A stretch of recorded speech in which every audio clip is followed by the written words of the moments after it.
రుద్రుడంటే జ్ఞానమూర్తి, సదాశివుడు అంటారు. రుద్రుడికి సద్యోజాతుడు, వామదేవుడు, అఘోరుడు, ఈశానుడు, తత్పురుషుడు అని 5 స్వరూపాలు ఉన్నాయని చెబుతారు. ఇవన్నీ వాటిని ఏమంటారంటే సాంకేతికమైనటువంటి పదజాలం. ఇది ప్రత్యేకించి ప్రహ్లాదుడిని చెప్పారు.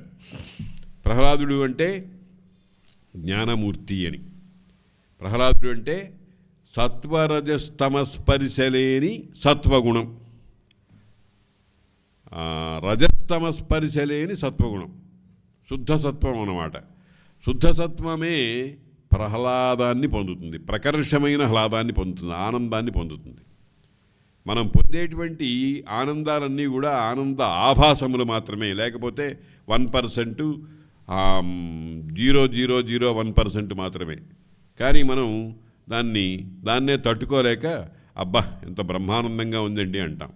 బ్రహ్మానందం అనే దాని పొలిమేరలో కూడా మనకు కొన్ని వేల మైళ్ళ దూరంలో ఉంటుంది.